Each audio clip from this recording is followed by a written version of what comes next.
What's the question?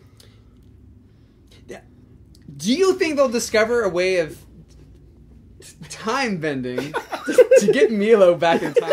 I'm just saying, he needs to be Zahir. No, that's all. I Okay? think we need to have the fun. We have to do the reaction episode of the last episode so that when it's revealed, We can all be like, yes, call Sean it. was right. Well, the thing is, like, okay, I think it's about 90% guaranteed that. And book 4. Yeah, no, time.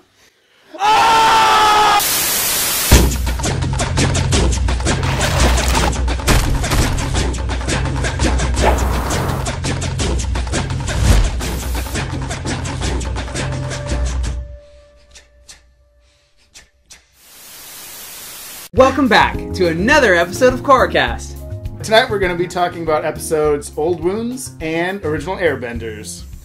Guys, Comic-Con, it's coming up. Yeah. This Friday, it's gonna be a pretty sweet Korra panel. Unfortunately, I'm the only member of the KORRACAST crew that's actually gonna be able to make it, but I'll do what I can to film it. I'll do what I can to, interview people online, talk to a bunch of cosplayers, see what I can do, make a cool little video. Unfortunately, none of you will be in it. I know, it'll be sad to not. Oh man, Unfortunately. I just thought, has anyone ever cosplayed as Bill Cosby? Bill cosplay? Yes! So as it stands, we're already past the halfway point of book 3. We're going to be at the end very soon. So that means we're going to be doing another live stream. Just like for book 2, we're going to be doing the live stream a week after the finale airs. We haven't picked which day of the weekend yet, but just want to give you guys a heads up. The live stream's coming. It's going to be a good time. Put it on your calendars the day that I didn't give you. Just put the whole week on your calendar. It's going to be Save the date. 3 straight days of us talking on the internet. You did call it a live street. Are we having a street fair? We're going to live. We're gonna have a street fair! And it's called KORRACON. I'll bring cookies. There'll be a ball pit.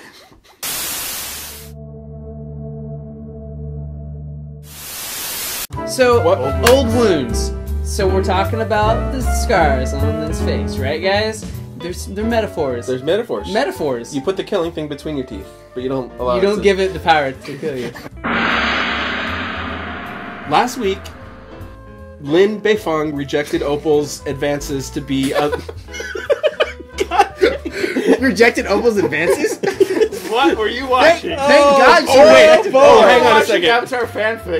Okay, what I mean to say is that I really like the things that they set up in the last week's episode, and this was a solid continuation of those plot lines. That's what I wanted to say. Now let's talk about Now that you said Okay, the things, that's I true. wanted to say some more things. Agreed. I think that we almost over-predicted with where it was going. Like, I thought it was going to be so much more complicated, and something really traumatic happened. Yeah, and I felt like Lynn, we were kind of saying I thought it was going to be something more substantial and big, but it was more or less kind of just petty sibling rivalry. Really, I don't know That's that what I would say it was petty. I don't know. There's something that obviously Sue had gotten over and Lynn had worked out, or not Lynn, but Toph had resolved. I mean, I do think, it felt like I was waiting for some even big thing at the end, ooh, we're going to get another flashback, and there's a neat, deeper secret that Lynn didn't, and that didn't happen, and so it was very kind of clean and simple, but I think that kind of goes to the whole season, and that is these changes. I mean, if Lynn could change, and I think that just kind of goes to, again, it's speaking to her character, and how stubborn she is, and what type of person she is, but even if she could change for whatever reason, that's indicative of kind of the world at large, right? Yeah, I like the fact that the thing that really put her over the edge was when Sue said, "No wonder Tenzin left," and this is what. And I was just like, "Oh, that was a low blow." Oh snap! You know what it really reminds me of is when two people stop talking over something that could have hey, if we worked this out beforehand, it wouldn't be that big of a deal, but you could, this is what drove the wedge between them, and then there was other things like the Tenzin thing that probably over the years piled on to, it's too far now. The awkwardness, they've been so far apart, and that, to me, that feels realistic. Yeah, and I think also, too, it's sometimes those cases where there's grudges happen, sometimes someone latches onto it, and you don't even realize the kind of emotional, hole they've sunk themselves into, and how easy that everyone's in their own separate thing, and how it's just those old wounds that they just kind of keep reopening and they never could get over. Yeah, not everybody heals the same way. I like, though, too, how as dramatic a subject matter it was, they did a really good job of just constantly peppering in, even when it's man, this is deep family seated stuff, oh, my sculpture, like, Yes, that was yes. and I think it balanced too with Bolin's storyline on the other side of it. Like, it was sweeter, like, oh, Right. Bolin. Plus, by the way, Bolin is Hilarious. just 10 for 10 this whole season. He has been spot on, Bolin. Spot on. Oh, Just my All God. those mustaches on He's his just face. he's thinking about all the those mustaches. But I mean, the thing is, okay, right when he said, you know, just thinking about my body, I was like, where? Oh, God, Bolin, this is the girl you like. You gotta shut up. Just shut up right now. But he took it in a perfect direction. Yeah, he did it. It's great. But yeah, I want to go back to that point that you made, especially with that, the humor. This is some really heavy stuff that we're getting into. I'm struggling to think of that. I mean, we've dealt with darker topics in this series and in the last series before, but this is really like I said, it felt real to me. Mm-hmm. And the fact that they were able to put little bits of humor without it feeling forced. Right, and it, like rather than just like you're saying, like darker issues that there have been some darker, like more traumatic issues that we've dealt with, but nothing's quite so like nuanced or like intricate as something like this. A lot of people I feel like will relate to this episode. Yeah, if not right now, then at some point in their life, and that's what really I think drives it home for me. That they are able to cover this and still make it fun. It's still a Nickelodeon show. Right. I mean, like obviously them fighting like that, literally hurling rocks at each other is like a perfect like. Yeah. Right. It was another awesome fight. And that's another thing exactly, too, like, is that by this point, you know, I'm surprised that they can still make me interested in bending battles. Again, we didn't talk about him last week, but Barrett coming in and just like the hints of the completely new ways we're rethinking. Oh yeah. So Varric was just Silver Samurai, whatever. Yeah, and that was a throwaway. That was I a kind of throwaway. forgot that even happened. I was like, oh yeah, what?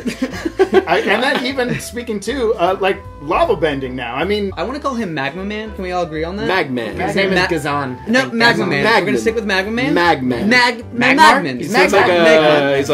like a Mega Man bad guy. So is he just heating up the Earth because he's an Earthbender? I think it's just happening? friction. I think it's just friction. like I you got friction. a flint. I don't like know it. if I'd I like call it, it though. a higher level bending, but I would kind of place it somewhere around. It's clever. Right, using bending in a different kind of way. I like it. And I think going to those guys though, it's really clever of them. Like a lot of these episodes are really Beifong's storyline in the greater scheme of things.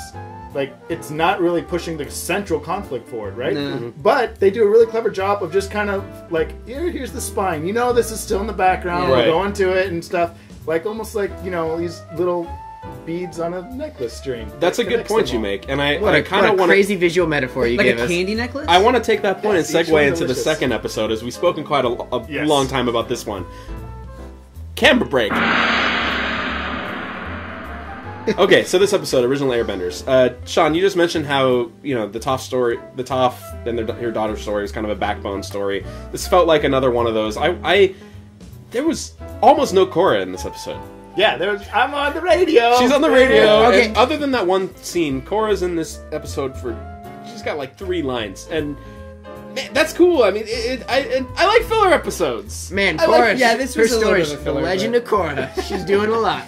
Yeah, you gotta have a fun episode in the middle. And the Airbenders, the rebuilding the nation, is a big development. And it goes to, like, original Airbenders. I really like that title. Because by the end of it, you realize these aren't the Airbenders Air Nomads that we know, that Aang grew up with, that we saw training hundreds of years ago. These are new types of Airbenders. Right, This is they're original, right? Yeah, Right, so it's kind of interesting because Tenzin, like, whenever he has an episode that's kind of devoted to his story, it seems like he goes through the exact same arc every time. He's frustrated because people aren't listening to him. Then, you know, he gets some advice and he tries it out, doesn't necessarily work. Some conflict happens in the end, it gets resolved. And this one, I don't think necessarily he was the one who had to learn anything. I mean, essentially everyone kind of changes. But in this one, it was more so he kind of was on the right track. Right, for the he most was, and part. he was receptive to, like, he was the one that kind of, like, went looking for advice, and kind of, like, he was receptive to hearing new things. At the beginning. And then it was, by the end, it was everyone else going, oh, Maybe he had a point in there's doing something this. to And this. Boomy, like, Yeah. oh, you know, if I actually did apply myself, you know. But I agree that if it was very Right. echoed a lot of You similar. know, like father, like son, almost. Because in Last Airbender, you see it. In The Promise, you see it. In The Rift, you see it. Aang's always about, like, come on, guys, this is how we're supposed to do it. It's tradition. And then they're like, he has the same arc multiple times, just like Tenzin does. I don't know. One thing that Tenzin is gonna have to learn is that, like, it would be great if he was gonna be the one that is going to teach everyone, like, these Airbender traditions. But there are other people, Jinora specifically, who have that stronger connection that may just be better teachers. Like, you kind of have to know your place. And if Right. Tenzin might not necessarily be the best teacher, he Right. could be there to guide people when Right. they need him. But like history is kind of calling upon him, because he's the only one that can really fill that role this time. You know what I mean? Like now Jinora can kind of start taking over because she's ready. But before that, it was up to him. He was the only one that could possibly do it. When he goes to Kai, and Kai, like, an air nomad doesn't attack him, but I'll give you that. Like, Yeah. I recognize that maybe I'm not the ultimate say in everything. Right. That there's something that people can contribute to this new culture that is Changing. Yeah. also the Wait, spirits. I think this was the first episode in a while where we're really seeing a strong spirit presence. I mean, we've seen a couple of astral I was projections, actually wondering Yeah. about that too, but because except for the first episode, except for the first one with the vines and all that, but the ending of book 2 was humans and spirits will live together as one, and it's a big deal, guys. Yeah. And then we've been kind of glossing over it a little bit. I'm still waiting for it to kind of come back. because like I was excited with Republic City being all crazy, even when they're showing it, and this I was Yeah. like, whoa, that's crazy. Look, but it seems like Republic City is the only place like It's the end of the interesting. world, right? I almost kind of, and I don't know why I'm using this as a reference. It's just kind of, but okay, the opening of Dawn of the Planet of the Apes, when you see the virus kind of like spreading across the country, I almost imagined like the spirit portal's opening was almost like this is just gonna start spreading, and it's just gonna keep going everywhere and expanding and going and going and going, and it's like you almost felt like it was gonna be like wherever Team Avatar travels, you're gonna just keep seeing spirits popping up and keep seeing that it's just growing. I mean, it seemed to be embodied solely by the presence of new Airbenders, right? Yeah. And I was kind of expecting more spiritual things, and in this one, like I said, I think we see it a little bit in this episode. But I'm always like wondering, like, why is it just Republic City? Is it just because that's where the Avatar has been? When that's where the whole harmonic convergence Stay Puft Marshmallow Man battle happened, and Yeah. I mean, the portals, though, are at the pole, so you'd think there'd be... I don't know. They need to sort that out. Yeah. Next All right, episode. Joe. Also, they should all be monkeys. If we've learned anything from Dawn of the Planet of the That Apes, everything should everyone now and be... everything should be monkeys in all media that we Give consume. me some more.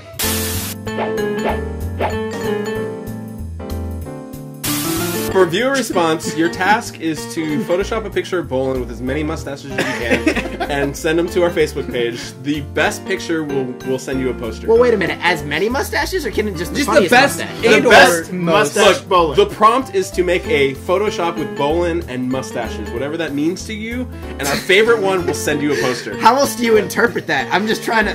Man, I don't even know. It's for creative people. Yeah. I guess I'm not one of those. All right, I like it. that's Photoshop your creations, send them to our Facebook page. If you haven't liked us on Facebook, facebook.com/KORRACAST. Just post them as comments or upload them to there.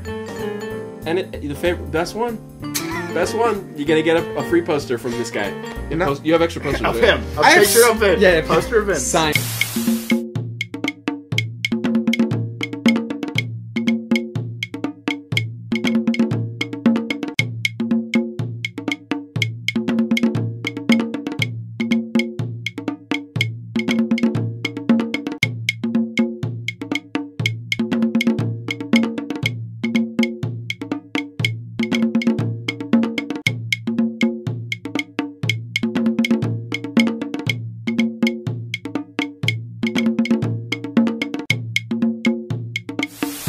Last shot of book 4. Figuratively. It's going to be 3 years later. Milo is going to have destroyed all of society. There's going to be a body of corpses of all of our main characters. Milo is standing on top of it. Just Cut to black. we're gonna no, with an army of lemurs behind him. Yeah. Like covered in blood. Like just with like blood tribal marks all over them. And We then got it. We called him. We called out Mike and Brian. We got it. They Mike and Brian, you are transparent.